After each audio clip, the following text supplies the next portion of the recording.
పశ్చిమ ఆసియాలో నెలకొన్న యుద్ధ వాతావరణంలో భారతీయులకు వంట గ్యాస్, నిత్యావసరాలకు కొరత లేకుండా చూడాల్సిన బాధ్యత కేంద్రంలోని మోదీ ప్రభుత్వానిదేనని కాంగ్రెస్ పార్టీ తెనాలి నియోజకవర్గ ఇన్ఛార్జ్ డాక్టర్ చందు సాంబశివుడు స్పష్టం చేశారు.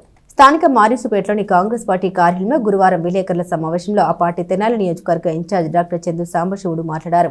అమెరికా, ఇజ్రాయెల్, ఇరాన్ దేశాల మధ్య జరుగుతున్న యుద్ధం దాదాపు 13 రోజులు అవుతుందని గుర్తు చేశారు. ఇప్పటికే చాలా చోట్ల ఎల్పీజీ గ్యాస్ సరఫరా చాలా వరకు తగ్గిందని తెలిపారు. బుక్ చేసేందుకు కాల్ చేస్తే బుక్ చేయకపోగా కాల్ కట్ అవుతుందని తెలిపారు. ఎల్పీజీ గ్యాస్ వినియోగం ఇటీవల కాలంలో భారీగా పెరిగిందని గుర్తు చేశారు. గృహ వినియోగంతో పాటు ఫంక్షన్లకు, వాహనాలకు కూడా వాడుతున్నారని తెలిపారు. ఇలాంటప్పుడు సరఫరా తగ్గితే చాలా ఇబ్బందులు ఎదురవుతాయని ఆందోళన చెందారు. ఇప్పటికీ రాష్ట్రంలో కొన్ని చోట్ల హోటళ్లు బంద్ చేస్తున్నారని, కొన్ని చోట్ల గ్యాస్ కోసం క్యూలో నిల్చుంటున్నారని తెలిపారు. ఈ పరిస్థితిని నివారించాల్సిన బాధ్యత కేంద్రానిదేనని డాక్టర్ సాంబశివుడు తెలిపారు. మరోవైపు కేంద్రంలోని ప్రధానమంత్రి అమెరికా అధ్యక్షుడు ట్రంప్ చెప్పినట్లా వ్యవహరిస్తున్నారని అనుమానం కలుగుతుందని తెలిపారు.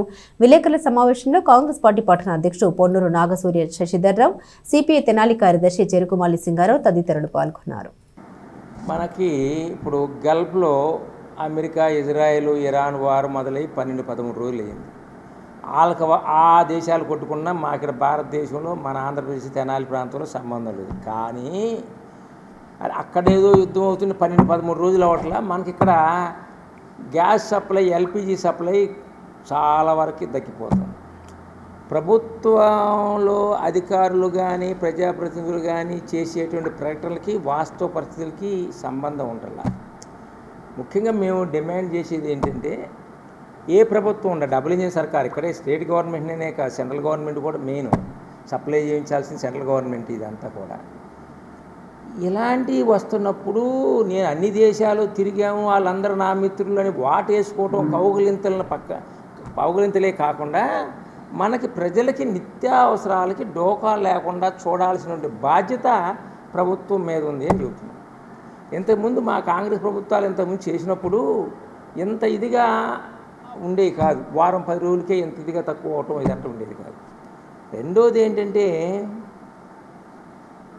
ఇప్పుడు ఆల్రెడీ 60 పెంచడం ఓకే, ఒక 60 పెంచారు, 100 పెంచారు, సరే ఉంటుంది. కానీ అవైలబిలిటీ ఉండాలి.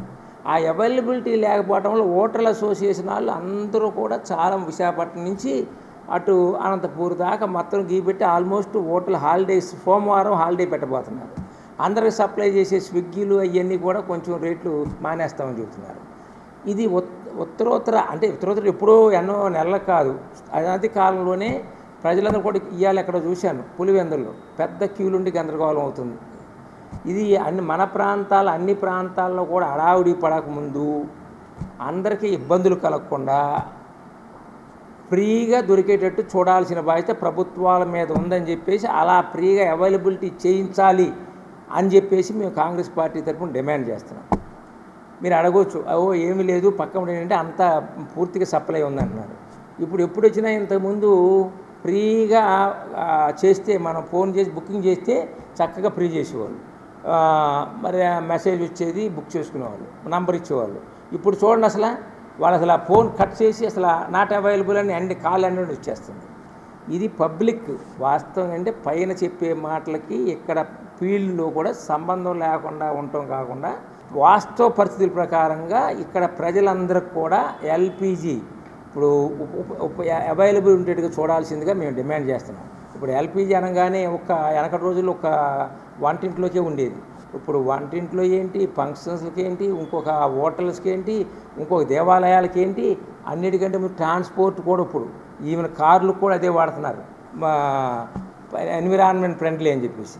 అలాంటి ఇంపార్టెంట్ దాన్ని ఏదైనా మీరు మన దేశంలో ఇంక్రీజ్ చేస్తారో ప్రొడక్షను, లేకపోతే ఇరానో ఇంకొక బయట అయ్యే కాదు, మీరు ఇంకెక్కడ పడితే అక్కడ కొనండి, ఇప్పుడు కొంటారు, తీసుకొచ్చి సప్లై చేయించాల్సిందిగా డిమాండ్ చేస్తున్నారు. ఇవాళ ప్రపంచంలో ఇవాళ జరుగుతున్నటువంటి ఒక అనివార్యమైనటువంటి యుద్ధం అన్నమాట. కేవలం వాళ్ళ సార్వభౌమాధికారిని సంపాదించుకోవడం కోసం వెనుజులా అధ్యక్షుడిని మదురైని అరెస్ట్ చేశారు. మొన్న ఒక పెద్ద విప్లవ యోధుడు చనిపోయిన అతను, అది ప్రపంచంలోనే చాలామంది ఆశ్చర్యపోయినటువంటి ఒక గొప్ప సందర్భం కూడా. లక్షలాది మంది, కోట్లాది మంది ప్రపంచంలో ఉన్నటువంటి 273 దేశాలు ప్రజలు కూడా ఆశ్చర్యపోయారు ఆ దెబ్బకి. ఇవాళ డాక్టర్ గారు చెప్పినట్టుగా మన తొలి ప్రధాని చాచా నెహ్రూ గారు కానీ, ఇందిరాగాంధీ గారు కానీ, ఆ తర్వాత వచ్చిన మన్మోహన్ సింగ్ గారు కానీ ఎవరు కూడా మనకున్నటువంటి మిత్ర దేశం అంటే రష్యా కానీ చైనా కానీ వాటితో ఎప్పుడు ఆ లింక్ అలా కొనసాగేది. ఇవాళ ఇది మదురైని ఒక దేశ అధ్యక్షుని ఎత్తుకెళ్ళడం తప్పని చెప్పలేకపోవటం అనేది ఈ దేశ ప్రధాని చేసిన దౌర్భాగ్యం. రెండోది, ఇవాళ టోటల్గా ట్రంప్ మాట వినటం కూడా అత్యంత దుర్మార్గం. ఇవాళ ఏ దేశ ప్రధాని అయినా ఎవరైనా ఏ అధ్యక్షుడైనా సరే ఒక పెద్ద పండగ వాతావరణంలో చిన్న చిన్న పసిపిల్లలను చంపేయటం, లక్షల వేల కోట్ల రూపాయల డబ్బులు లాస్ అయిపోవటం, దీనివల్ల ప్రపంచం అంతా పడి ఇప్పుడు డాక్టర్ గారు చెప్పిన గ్యాస్ ధరలు కానీ లేకపోతే మరోటి కానీ చమురు ధరలు కానీ పెట్రోల్ ధరలు కానీ నిత్యావసర ధరలు కానీ ఇది ప్రపంచం అంతా ఉంది.